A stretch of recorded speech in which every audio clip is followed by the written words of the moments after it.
तो अब हम पढ़ेंगे हीट के बारे में। First thing, what is heat? Heat एक तरह की एनर्जी है। It is a form of energy which flows due to temperature difference. Suppose एक बॉडी ए है, सपोज दूसरी बॉडी बी है। इसका टेम्परेचर T1 है, इसका टेम्परेचर T2 है। इस कंडीशन में अगर मैं इन दोनों को कनेक्ट करूं तो उस केस में if T1 is greater than T2 तो हीट A से B की तरफ जाएगी। अगर T2 लेस देन T1 है या if T1 is greater than T2 तो हीट A से B तक जाएगी, और अगर T2 ग्रेटर देन T1 है तो हीट B से A तक जाएगी। इसका बॉडी की शेप साइज से कोई लेना देना नहीं है। हीट की यूनिट SI यूनिट जूल होती है, बट मोस्टली कैलोरी यूज होती है। जहाँ भी हीट ट्रांजैक्शन फॉर्म की बात करते हैं तो हम कैलोरी में जनरली डील करते हैं। SI unit is joule.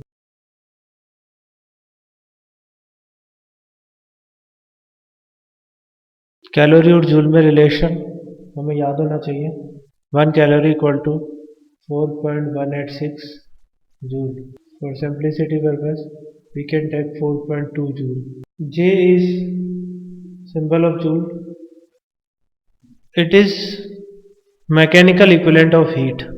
यानी अगर मैं 1 ग्राम वाटर का टेम्परेचर 1 डिग्री सेंटीग्रेड इंक्रीज करता हूं तो उस केस में मुझे जितना मैकेनिकल वर्क करना पड़ेगा that will B 1 joule, and उसके लिए जो रिक्वायर्ड एनर्जी होगी वो 1 कैलोरी होगी।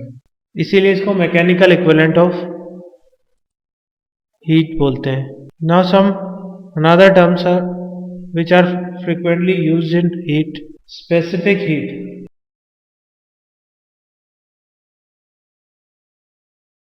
स्पेसिफिक हीट है अगर मैं किसी भी सब्सटेंस का 1 ग्राम लूं और उसका टेम्परेचर 1 डिग्री सेंटीग्रेड बढ़ाऊं तो जो हीट रिक्वायर्ड होगी that will be known as specific heat.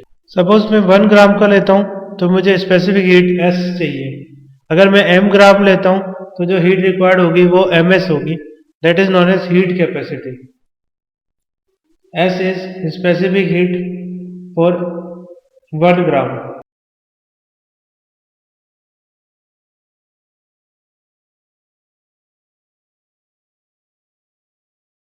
Heat required for 1 gram substance to raise the temperature equal to 1 degree centigrade. अगर m ग्राम के लिए निकालें तो ये हीट होगी ms to raise the temperature 1 degree centigrade is known as specific heat. अगर m ग्राम के लिए निकालें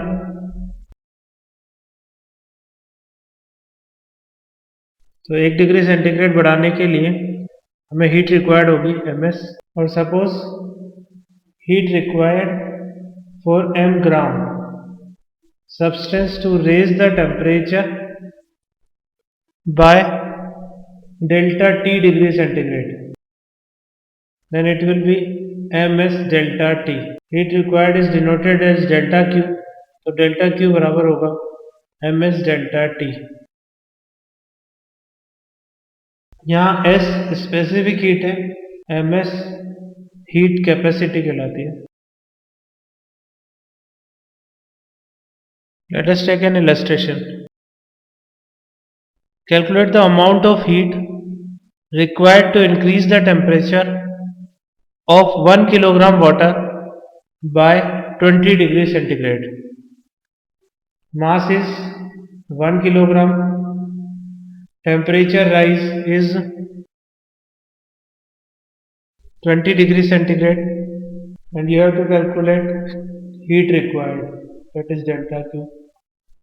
We know for water specific heat is 1 gram 1 calorie per gram degree centigrade. Now using above formula delta Q equal to ms delta T. Delta Q will be equal to m is 1, s is 1, डेल्टा t is 20 degree centigrade. यहाँ m 1 kilogram है तो इसे हम ग्राम में convert करेंगे क्योंकि यहाँ ग्राम में वैल्यू रिपोर्ट कर रहे हैं, तो इसकी इंटू 1000 होना जाएगा। तो इस तरह से डेल्टा क्यू की वैल्यू आएगी 20,000 कैलोरी और we can say 20 kilo calorie. ना phase of substance.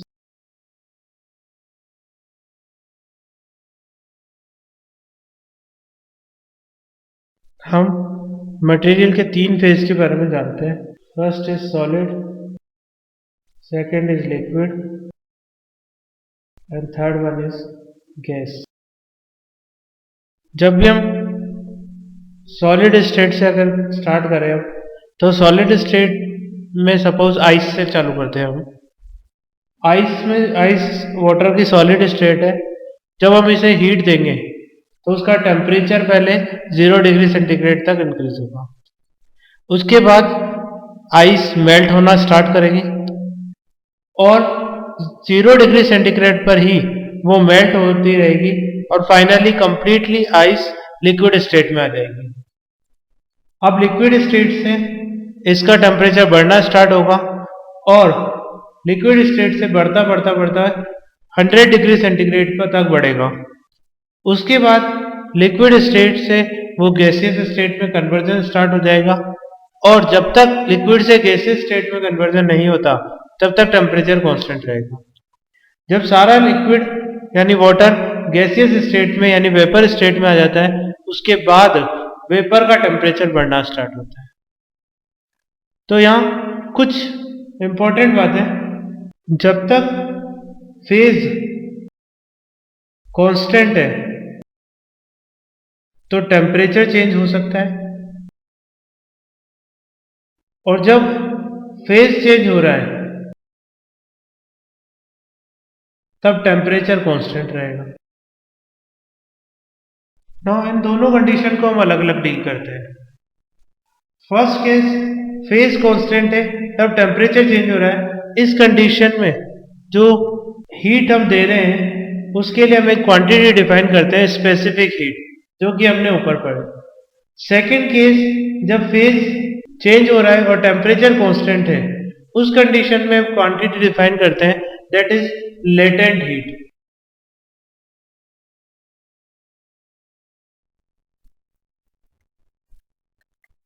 Latent heat is heat required for 1 gram substance to change the phase। अगर किसी भी सब्सटेंस के 1 ग्राम लें और उसका टोटल फेज चेंज करें तो जितनी हीट लगेगी दैट इज लेटेंट हीट। जब लेटेंट हीट की बात हो रही है तो टेम्परेचर कांस्टेंट बना रहेगा क्योंकि फेज चेंज हो रहा है। कुछ डेटाज हमें याद होने चाहिए। फॉर एग्जांपल आइस के लिए लेटेंट हीट, आइस से वाटर या वाटर से आइस, दोनों कंडीशन में जो लेटेंट हीट रिक्वायर्ड होगी that will be known as latent heat of fusion, LF। It is 80 calorie per gram. इसको हम ऐसे भी याद रख सकते हैं, it is 80 kilo calorie per kilogram. इसको हम बोलते हैं latent heat of fusion. Now second type is latent heat of vaporization. जब वाटर से वेपर बन रही है या वेपर से वाटर बन रही है, उस कंडीशन में जो लेटेंट हीट होगी that will be known as latent heat of vaporization. इसकी वैल्यू होगी LV equal to 540 calorie per gram and obviously 540 kilo calorie per kilogram. अगर हमें जूल में रखना है तो इसको 4200 से मल्टीप्लाई कर देंगे तो उस केस में हमें जूल में वैल्यू मिल जाएगी।